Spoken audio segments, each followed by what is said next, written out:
Me diz uma coisa, você já sentiu a mandíbula estalando ou teve dificuldades para abrir ou fechar a boca? Isso pode ser uma DTM, uma disfunção temporomandibular. O nome é difícil, né? Mas é um problema que afeta a articulação, que faz a junção entre a mandíbula, o osso móvel da face e o osso temporal, que é fixado na base do crânio. Muitas pessoas acabam confundindo a sigla da disfunção. Quem vai explicar melhor pra gente, então, a diferença entre a ATM e a DTM é o dentista especialista em DTM, capacitado em odontologia do sono, o doutor Rodrigo Teixeira. Bom dia, doutor. Bom dia, doutor Rodrigo. Bom dia. Seja muito bem-vindo. Eu que agradeço pelo convite e a oportunidade de estar aqui falando com vocês. Realmente o pessoal confunde muito, né? ATM com DTM. Vamos explicar, então, qual que é a diferença dos dois, por gentileza? Isso, você já facilitou meu trabalho, né? Então, ATM é o nome que nós damos para a articulação temporomandibular, que é essa articulação que está logo à frente do ouvido, aqui, 1 centímetro, tá? É essa articulação. E DTM é a sigla, né? Ou é o nome que nós damos para a condição de anomalia nessa articulação, mas também nos músculos da mastigação, que são os principais, né? Masseter e temporal. Essa confusão existe entre os pacientes, mas existe também entre muitos profissionais, né? Principalmente os que não são da área da odontologia ou que não têm relação de conhecimento com a DTM. A gente tem algumas imagens que o senhor nos enviou mostrando, né, como que é essa disfunção, em que parte ela acontece. E aí eu queria que o senhor já falasse um pouquinho sobre os tipos. Primeiro, explica pra gente essa imagem. Essa imagem mostra, né, a biomecânica, o funcionamento da ATM em si, ou a biomecânica do processo mastigatório. Nós estamos vendo aí o disco articular nesse momento, que é uma cartilagem muito importante que compõe essa articulação, a temporomandibular. Nessa visão, por trás, a gente pode perceber a complexidade que é esse sistema, né? Existem outros músculos que participam dos movimentos de abrir, de fechar a boca, de lateralidade, né? E todos esses músculos, eles têm uma importância. Com relação ao disco articular, em especial, que é essa cartilagem, o deslocamento dele que pode provocar esses ruídos que você comentou agora, né? Os cliques, os estalos e também os travamentos mandibulares. Ou seja, uma pessoa pode ficar impedida totalmente ou parcialmente de abrir a boca ou abrir em condições normais. Isso o que causa isso? A pessoa às vezes está falando, às vezes está comendo, está dormindo. O que pode levar? Então, a causa é multifatorial e o tratamento multidisciplinar. A gente escuta isso na graduação, na pós-graduação, a gente ensina, mas poucos, né, conseguem tratar dessa forma, em função da própria dificuldade, que é envolver vários profissionais, né, em função de uma pessoa somente, mas é o ideal. Sendo multifatorial, o que a gente pode destacar hoje para quem está nos assistindo? Ocorre mais em mulheres, de 2 a 5 vezes, isso tem uma relação com os hormônios, mas as mulheres também procuram mais assistência de saúde, né? Isso é cultural da mulher, ainda bem que é assim, né? Pessoas que têm relação ou algum tipo de disfunção do sono, tá? Qualquer alteração do sono aumenta muito o risco de desenvolver uma DTM. Alterações de comportamento, aí nós estamos falando assim com uma palavra bonitinha, né? Comportamento, mas a gente está englobando aí desde um transtorno de ansiedade ou uma ansiedade em elevação, até mesmo os casos de depressão ou as questões psiquiátricas de uma forma geral. E aí que fica um asterisco para a pandemia, né? Nós tivemos um aumento desses casos e isso acabou aumentando, sim, a prevalência no número de casos de DTM. E mais ainda, os traumatismos, né? Você pode ter uma condição de um soco, de um acidente automobilístico, de motocicleta. Além desses fatores, temos também os hábitos parafuncionais. Dentro dos hábitos parafuncionais, nós destacamos o bruxismo. Aí tem outra confusão. Bruxismo e DTM são situações diferentes e que os profissionais e os pacientes principalmente confundem, né? O bruxismo, ele é o ato de apertar, ranger ou até mesmo contrair a musculatura mastigatória sem contato dental. Ele pode acontecer com a pessoa acordada, vocês podem encostar os dentes agora e estar fazendo bruxismo, ou dormindo, que é o mais conhecido. Às vezes, no sono, provoca alguns ruídos, o parceiro ou a parceira percebe e fica mais claro. Durante o dia, não. Às vezes acontece de forma silenciosa, no momento que você está escrevendo uma pauta, ou está ali no computador, ou então está assistindo um filme. E você não percebe e os seus dentes se encostam. Dente não foi feito para ficar encostando em dente o tempo todo. É importante que quem está nos assistindo entenda isso. Em alguns momentos, sim. Por exemplo, quando a gente vai comer o nosso pão de queijo aqui em Minas, né? A gente termina de mastigar e vai engolir, ó. Aí a gente encostou. Fora isso, se a gente mantém o contato dental, isso pode levar a uma sobrecarga muscular e articular. Mas veja bem, multifatorial, Thiago. Então, um fator só, muitas vezes não é capaz. Mas quando se soma um, mais um, esse copo vai enchendo até entornar. Na pandemia, a última gota foi muito relacionada com os estresses e ansiedade. E aumentou o bruxismo da vigília, que é o acordado, que é o mais relacionado com dores na face e dores de cabeça, que é outra comorbidade que se faz uma confusão danada aí. Cefaleia, né? Dores de cabeça de uma forma geral podem estar presentes nesse paciente. A gente tem que tomar cuidado porque a maior parte delas, ou uma boa parte delas, merece a atenção do médico e do neurologista, de preferência um cefaliatra, que pouca gente conhece também, que é um médico neurologista que tem uma formação específica nesses vários tipos de cefaleia primária. E um grupo de cefaleia pode sim estar relacionado às DTMs, que são as cefaleias secundárias a essa condição, né? Aproveitando o gancho, como é multifatorial, o tratamento pode exigir outros profissionais, né? Eu citei um aqui, o médico neurologista, mas eu brinco que a minha vida é fazer contato com neurologista e psiquiatra. Mas ao lado nosso, nós temos ali os fisioterapeutas que desempenham um papel importante, né? A doutora acabou de falar que é a importância, né? E, entre outros, né? Às vezes o fonoaudiólogo em situações específicas, né? Além do psicólogo, em outras condições, tá?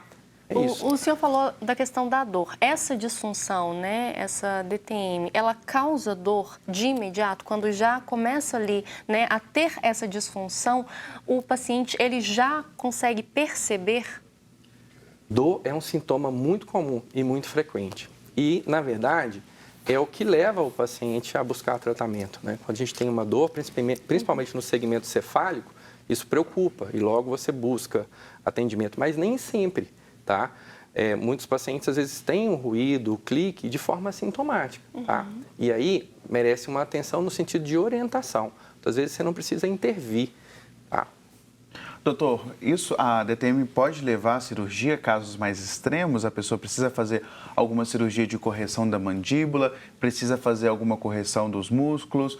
Como é que funciona? Pode levar a um quadro grave? Sim, em 1 a 3% dos casos, alguma intervenção cirúrgica é necessária. Mesmo assim, quando a gente vai indicar para cirurgia, é importante a gente ter um profissional especialista em cirurgia como parceiro. Na odontologia, é o cirurgião bucomaxilofacial. E tem também na medicina, né, o cirurgião de cabeça e pescoço. Tá? A cirurgia, isoladamente, ela pode não ser benéfica, mas se indicada no momento certo, pode resolver algumas questões. É uma pequena parcela. Ela também não substitui o atendimento clínico, essa abordagem inicial. Então, Thiago, normalmente o especialista em DTM recebe, controla, trata esse paciente por um tempo, 3 meses, por exemplo, observa a evolução. Se esse paciente melhorou, ótimo. Se percebe que não está melhorando, vamos buscar qual que é o fator que está mantendo. Entre eles, alguns fatores mecânicos podem justificar uma cirurgia, que vão desde uma artroscopia ou artrocentese até uma cirurgia aberta, uma cirurgia maior. Sobre os tratamentos, né? Como que é, de fato, o tratamento para a DTM ou para as DTMs? O senhor falou que é multidisciplinar, né? Conta com a ajuda de profissionais de algumas áreas, mas para o pessoal de casa entender, como que é feito esse tratamento? Eu vou fazer um acompanhamento com um neurologista ou com um fisioterapeuta, são sessões por semana, como que é? Sim, o tratamento é individualizado. Então, Vanessa, eu posso falar para você em linhas gerais, Sim. né? Porque cada paciente vai ter ali descrito para ele o que ele precisa fazer. Quem tem dor de cabeça vai precisar ir no neuro, de repente. Quem não tem, não. Tá? Mas na área de saúde, a especialidade de DTM, ela está na odontologia desde 2002. Então, para quem está nos assistindo, o que eu recomendo é que ele procure um cirurgião dentista especialista em DTM e dor orofacial. Né? Temos também a Sociedade Brasileira de DTM, que é a SBDOF, que tem lá os indicadores profissionais, onde ele pode buscar, de acordo com a cidade que ele está no país, o profissional especialista. Esse profissional, ele sim, após avaliar esse paciente, ele vai determinar ali o que ele precisa. Se ele vai precisar de medicação, se ele vai precisar de auxílio de um fisioterapeuta, de uma consulta médica. Muitas medicações psiquiátricas podem influenciar positivamente e negativamente. Então, otimizar essas medicações podem ser o pontapé inicial. Nesse caso, você precisa de ter um contato com um médico. Então, para quem está nos assistindo, buscar esse profissional na odontologia é o caminho, é a porta de entrada. Depois, aí vai caber ao profissional identificar as necessidades desse paciente. Rodrigo, há casos que a mandíbula solta, né? Sim. Da face da pessoa. A DTM pode influenciar isso ou pode ser causado também pela DTM? Nós temos um diagnóstico, né? A gente, na linguagem nossa, nós chamamos de open lock, ou travamento aberto, tá? Isso ocorre principalmente em pacientes que são hipermóveis. Mais uma vez, as mulheres saem na frente aí nesse sentido. A hipermobilidade seria uma frouxidão do ligamento, que o vídeo mostrou, e Você consegue mostrar para a gente no crânio? Aqui nesse crânio não, porque esse é o único que a gente tinha lá que mostrava bem a musculatura. Mas não é difícil de entender. Essa questão, ela ocorre em alguns pacientes que têm uma tendência ou uma facilidade maior de abrir a boca, tá? Nós passamos do stop, do limite de abertura, e a boca pode ficar travada aberta. Isso é o que mais assusta. Mas na nossa área, o que nós mais recebemos não são pacientes com a boca aberta e dificuldade de fechar, sim com a boca fechada com dificuldade de abrir.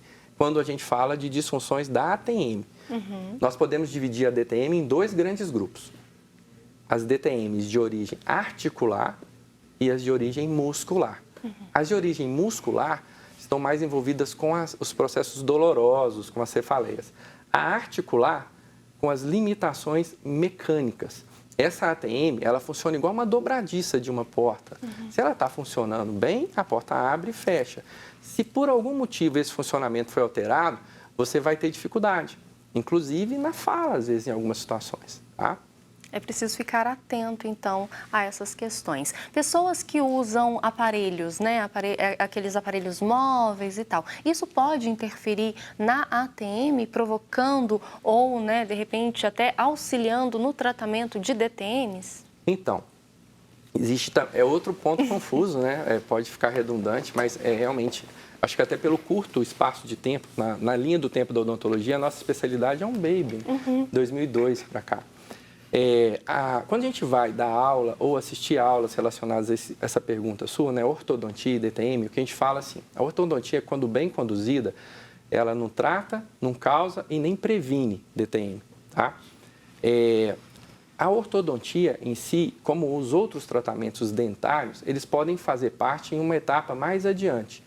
Mas a primeira abordagem, normalmente, ela está direcionada para esses fatores que a gente colocou para vocês, tá? Então, para o nosso público entender bem, não é alterando a posição dos dentes que você vai efetivamente tratar uma condição de dor no músculo ou na articulação. Isso pode fazer parte em um determinado momento e programação do tratamento, tá? Muitos ortodontistas encaminham pacientes para nós que têm ruídos articulares, justamente para que a gente possa, naquele momento, identificar qual que é o risco daquilo se desenvolver de uma forma mais importante ao longo do tratamento ortodôntico, né? Rodrigo, você falou assim que essa é uma especialidade recente, mas já existe um congresso DTM que o senhor é o presidente, né? O que seria esse congresso? A presidência do maior congresso de dor orofacial da América Latina está aqui em Minas Gerais e está comigo. Esse congresso ele vai ser realizado em abril do ano que vem, e sim, ele vai congregar, né, os principais nomes do Brasil e do mundo. A gente já tem presenças, eu não posso soltar aqui o spoiler, né, mas fica o convite para os profissionais da área de saúde que gostam, que querem entender mais um pouco sobre DTM e dor orofacial. É o maior congresso da América Latina, do ponto de vista de dor orofacial, considerando aí o número de profissionais do Brasil, né, que nós temos aí mais profissionais especialistas. Mas não somos muitos ainda, né? Por isso ainda esse desconhecimento e a importância de programas e de informações como esse que vocês estão fazendo. Exatamente, Obrigado. daí a importância, né, da gente até esclarecer para o telespectador a diferença da ATM para a DTM, né, que uma é a articulação, o DTM é a disfunção que acontece nessa articulação. Aprendi direitinho, né? Perfeito, você colocou na cara do gol, só coloquei, né? Entendi direitinho. Foi perfeito. Mas é importante, né, a gente esclarecer para as pessoas, para o grande público, que existe essa disfunção e principalmente que ela tem tratamento, né? E que não é um tratamento, dependendo da ótica, né, pode ser complexo, mas ao mesmo tempo, em geral, ele não é invasivo, ou seja, não exige cortes, tratamentos irreversíveis, não. Né? Para a gente pincelar o nosso bate-papo, Rodrigo, qual que é o ponto-chave que você deixa para quem está em casa nos assistindo? Sentir uma dor, sentir um estralar, procurar um dentista. Isso. Imagine só que esse paciente, esse possível paciente, o nosso telespectador, né, ele vai ter um primeiro contato com o dentista dele. Né?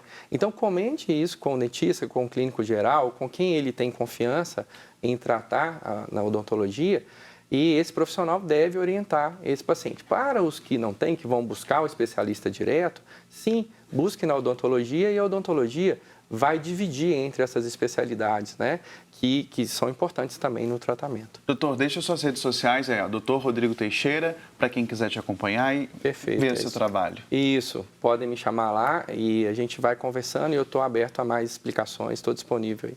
E as pessoas precisam entender, né, que dor não tem como ter dor e ter qualidade de vida, né, doutor? Então a gente tem que tratar essas dores. Sim.